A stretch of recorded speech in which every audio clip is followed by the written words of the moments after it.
Arena and the Yingling Center. Here's a look at your Question 9 forecast. I'm meteorologist Josh Linker. Heat and humidity, showers and thunderstorms. Pretty typical mid-July day. Temperatures near normal today, right around the low 90s this afternoon, with those scattered showers and thunderstorms shifting from west to east as we go through the day. Looking at the satellite imagery right now, we can see those colder cloud tops, some of those high tops, or some of those showers and thunderstorms that have developed, and they'll continue to make their move toward inland spots as we make our way through the afternoon and evening hours.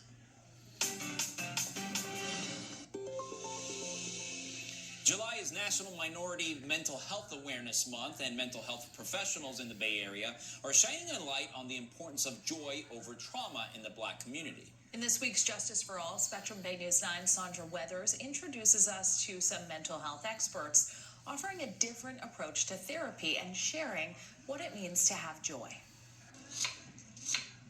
What does joy sound like? The mixing of these ingredients is soothing. How does it look? So kale is, as you can see, it's tough. It's a little ashy, right? But when you put that dressing on it, it actually softens it up a little bit. Licensed clinical social worker Drury Cotman thinks she has the not-so-secret recipe to finding joy. I love the symbolism because sometimes sometimes we need a little rub. Even if a salad doesn't necessarily make you jump for joy. We have emotions that live in our gut, and so being able to manage some of the emotions through what we eat is powerful. Cotman recently started using cooking as a form of therapy for her patients. It's not traditional therapy, but what is traditional therapy anyway? It's not from us, but the truth is that indigenous people, Black people, people from all over the world have always used food to heal. According to the nonprofit Mental Health America, in the U.S., Black and Indigenous people of color are most vulnerable when it comes to racial trauma or race-based traumatic stress. Knowing that, Dawn Hunter finds joy in breaking down the numbers. Being able to translate the data in a way that's relatable to people is number one. She's worked in public health for years. We need to create a better system that cares for the health and well-being and the mental health specifically of everyone in our community, and recognizes that people of color have long suffered from disproportionate access to those services. She's done research on the impact of experiencing joy. Having positive stories and having stories that uplift Black joy are really important, I think, to create a culture of healing and also a path forward. Whether the feeling is found in the pages of a book or in the kitchen. Joy for me is a deep inner feeling that comes up that takes over your whole body and consumes you. It feels like a warm hug. It feels like good memories. It feels like connection. If there's any doubt this focus on joy is important, Cotman says the proof is in the pudding or the kale salad. It's good. In Pinellas County, Sandra Weathers, Spectrum News. Join Spectrum Bay News 9 for our upcoming Justice for All special. Troubling statistics show that pregnant Black women are 3 times more likely to die from a pregnancy-related cause than a white woman. Spectrum News takes a closer look at what factors are driving this disproportionate data and what can be done to bring down the mortality rate for expectant Black mothers. Don't miss Justice for All Black Maternal Mortality, July 26th at 7 p.m. A storm is brewing in Florida. That's part of the message from the first Democratic challenger to Florida Senator Rick Scott. Retired Navy Commander Phil Ayer announced his effort to unseat the Republican senator yesterday. Ayer previously ran for Congress twice against Republican Congressman Matt Gaetz. He lost by more than 20 points each time. Scott, who is also a Navy vet, is seeking a second term in the Senate after serving 2 terms as governor before that. President Joe Biden will welcome Israeli President Isaac Herzog to the White House later today as Israel marks its 75th anniversary. The 2 leaders are set to discuss options for peace in the Middle East, as well as the United States' commitment to supporting Israel. This comes a day after President Biden invited Israeli Prime Minister Benjamin Netanyahu to come to the U.S. The invitation is a reversal of Biden's decision in March to avoid a face-to-face sit-down. All predecessors had a 9.7-inch display. Now, an increase of 0.5 inches does not sound a lot, But remember, that's diagonal. How can fans score on high-end laptops? By cash backing. Cash backing. Are you a new AT&T customer looking to upgrade your phone? You're trapped, locked into your contract for 3 years. Hey everybody, it's Lon Seidman, and we're taking a look today at the new entry-level iPad.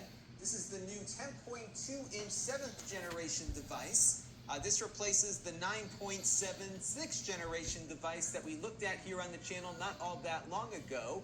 And we're going to see what's new about this one, how it performs, and whether or not you should go for this one or perhaps try to find one of the 6th gen devices that are still available at the time I'm recording this video. We'll get to the review here in just a second, but I do want to let you know in the interest of full disclosure that I paid for this iPad with my own funds. All the opinions you're about to hear are my own. Nobody is paying for this review, nor has anyone reviewed or approved what you're about to see before it was uploaded. So let's get into it now and see what this new iPad is all about. So let's take a closer look now at the hardware.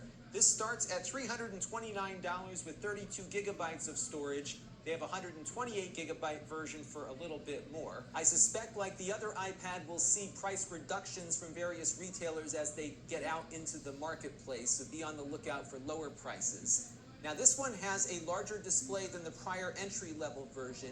It's a 10.2-inch display versus a 9.7-inch on the old one. The result here is that you're going to have a few more pixels that you can make use of, which is useful for doing split screen and other things. You can fit a little bit more on the screen and things may look a little less scrunched. But you're not looking at all that many more pixels here, maybe about 100 or so, depending on which way you have the screen oriented. So it's not a huge jump. It is a Retina display, so you'll have a nice super sharp photo and text experience on here.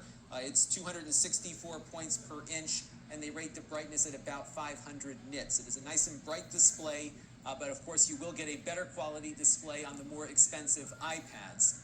What this one lacks is a lamination layer that you'll have on the Pro and the Air edition of the iPads, which costs more. So this one may show grime and fingerprints a little bit more readily than the other one does, but it's still very high quality and it feels like an Apple product. It doesn't feel cheap to me. Now, like the prior edition of the entry-level iPad, it does support the Apple Pencil and its alternatives. We did a video on all the different options you have with these low-end iPads for Apple Pencil devices, so definitely check that out. We'll look at its pencil performance in a few minutes here.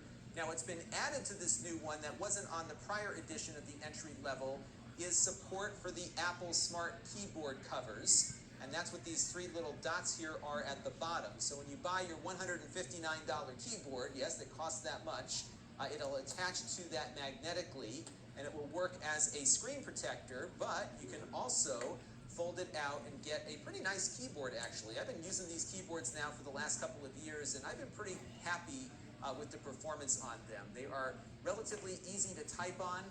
They've got nice key separation here, and it's something that I can type very rapidly on, even though the keys here are definitely not your traditional kind of keyboard. I'm really quite fond of it.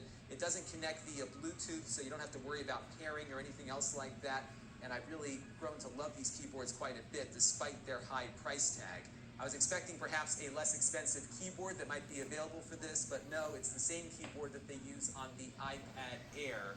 So you will be paying a premium for the keyboard at $159, and if you opt for the Apple Pencil, that's about another $100 there. So you can really escalate the cost of these things pretty quickly there. Now, the weight on the iPad is about 1.07 pounds or 483 grams. That is without the keyboard cover. With it, it adds just about a pound, so it's 1.97 pounds with the keyboard cover, or 730 grams. So about the same weight we've seen on prior editions of the iPad.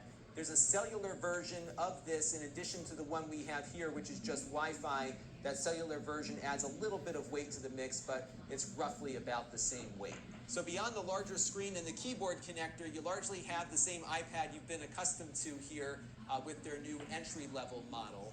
It does have the Touch ID sensor here. The performance on it is the same as it was in the prior edition. Not super fast, but fast enough to get into it.